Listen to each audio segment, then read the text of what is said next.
السلام عليكم. أنا باختصار وبسرعة كده عايز أتكلم عن اللهجة المغربي أو لهجة دول شمال أفريقيا.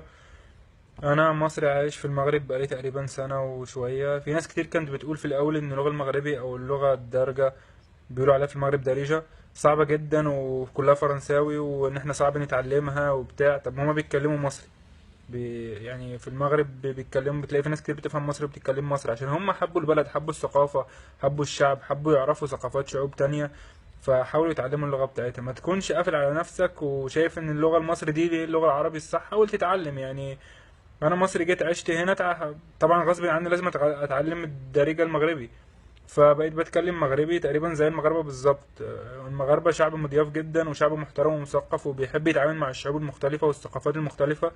فانا لما جيت بتكلم معاهم مصري بقوا بيكلموني مصري. كنت بقول لهم لا ما تكلمونيش مصري، كلموني مغربي. انا ما كنتش بحب اتكلم مصري هنا عشان اتعلم مغربي. ده اللي خلاني اتعلم مغربي.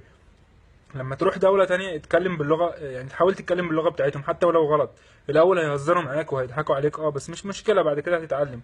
أنا دلوقتي بقيت بتكلم يعني دارجة يعني كويس جدا زي المغاربة. محدش بيفرق إذا كنت مغربي أو مصري أو أيا كان.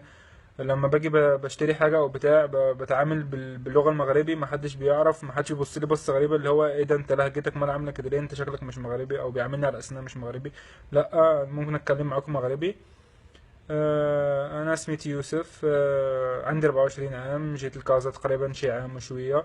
كندوب الدارجة مزيان. القضية جاتني صعبة في الأول ولكن من بعد ولات سهلة. واخا مع يعني ما أنا ماشي من النوع اللي كنخرج بزاف وكنتعامل مع الناس بزاف، ولكن فاش بغيت نتعلم يعني فرصيت على راسي. بديت كندوي مع الناس.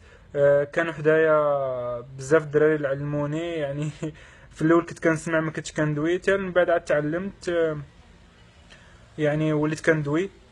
دابا طبعا الحمد لله وليت كندوي بها يعني تقريبا بحال المصريه. ما كانش فرق بيني ما كانش فرق بين الدارجه عندي والمصريه. كندوي بهم بحال بحال. وما حتى واحد ما كيعرف يفرق انا مغربي ولا مصري ولا الجنسيه ديالي شناهي. حتى كنقولها يعني ملي كنقول لهم انني مصري ما كيتيقوش. كيقول لي او كيفاش تعلمتي الدارجه. والحمد لله يعني اللي كيبغي يتعلم شي حاجه كيتعلمها، خصوصا اللغه وانك عايش في ديك الدوله وباغي ديك الدوله وباغي داك الشعب وباغي يتعلم الثقافه ديالو. وبشكركم طبعا في نهايه الفيديو. بشكركم بالمصري طبعا وبالمغربي. شكرا الاخوان.